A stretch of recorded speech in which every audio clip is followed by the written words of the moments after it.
আবরার ফাহাদ হত্যার ৬ বছরে পাল্টেছে বাংলাদেশ প্রকৌশল বিশ্ববিদ্যালয় বুয়েটের পরিবেশ। এখন আর নেই র্যাগিংয়ের কালচার, নেই ছাত্র রাজনীতির আধিপত্য। তবে আবরারের সঙ্গে ঘটে যাওয়া সেই দুঃসহ স্মৃতি এখনও তাড়া করে শেরেবাংলা হলের কর্তাদের।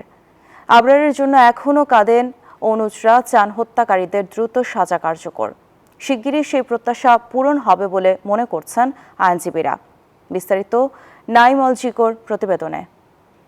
2019 সালের 7 অক্টোবর বাংলাদেশ প্রকৌশল বিশ্ববিদ্যালয় বুয়েটের শেরেবাংলা হলের 2011 নম্বর কক্ষে মেধাবী শিক্ষার্থী আবরার ফাহাদের ওপর নির্যাতন চালায় শাখা ছাত্রলীগের নেতারা।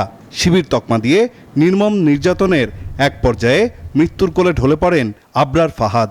হলের এই 1011 নম্বর কক্ষে থাকতেন আবরার। এখান থেকেই সেদিন তাকে ডেকে নেওয়া হয়েছিল 2011 নম্বর কক্ষে। হলটির সুপারভাইজার ঘুরিয়ে দেখান আবরারের রুম, দেখান সেই রুমের ঠিক উপরের কক্ষটিও, যেখানে নির্মমভাবে অত্যাচার চালিয়ে খুন করা হয় আবরারকে।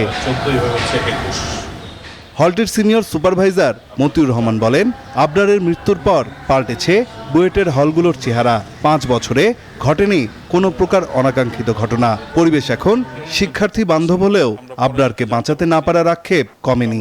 অফিস চলাকালীন সময়ে সেটা কোনোভাবে জানতে পারতাম, আমরা অবশ্যই চেষ্টা করতাম যে একটা ছেলের জীবন যাতে এইভাবে নষ্ট না হয়, অবশ্যই চেষ্টা করতাম। এটার আক্ষেপটা আমাদের সারা জীবনই থাকবে।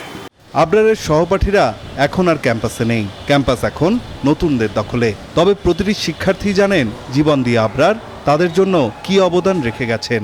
কষ্ট লাগে যে ভাইয়া খুব আক্ষেপ করে পোস্ট দিছিলেন যে হলের মেস খুবই খারাপ, তার ফেসবুক পোস্টে আপনারা দেখবেন।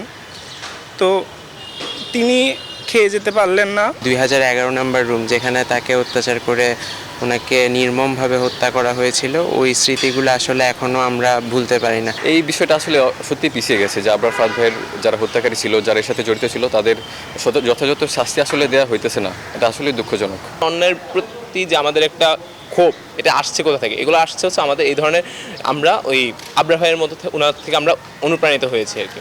এদিকে এই মামলায় এরই মধ্যে বিচারিক আদালতের রায় বহাল রেখে 20 জনের মৃত্যুদণ্ড ও 5 আসামির যাবজ্জীবন কারাদণ্ড দিয়েছেন হাইকোর্ট। তবে দ্রুতই রায় কার্যকর করা হবে বলে আশা করছেন রাষ্ট্রপক্ষের আইনজীবীরা।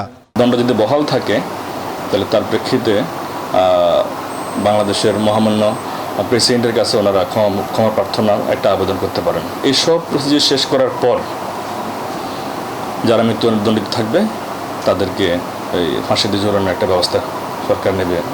আবরার ফাহাদ হত্যা মামলায় পলাতক 4 আসামির মধ্যে গেল বছর 6 আগস্ট মৃত্যুদণ্ডপ্রাপ্ত আসামি মুনতাসির আল জেমি গাজীপুরের হাই সিকিউরিটি জেল থেকে পালিয়ে যায়। 1 বছরেও তাকে ধরতে পারেনি পুলিশ। সেদিনের দুঃসহ স্মৃতি এখনও তাড়া করছে এখানকার কর্মকর্তা কর্মচারী সহ প্রত্যেকটি শিক্ষার্থীকে। 5 বছরে এ ধরনের ঘটনা না ঘটলেও এই ঘটনার পুনরাবৃত্তি ভবিষ্যতেও যাতে না হয়, এমনটাই চাওয়া তাদের। নাইম আল জিকো, নিউজ 24, ঢাকা। পদ্মা সেতু, মেট্রো রেল এবং এলিভেটেড এক্সপ্রেসওয়ে নির্মাণের গর্বিত অংশীদার বসুন্ধরা সিমেন্ট।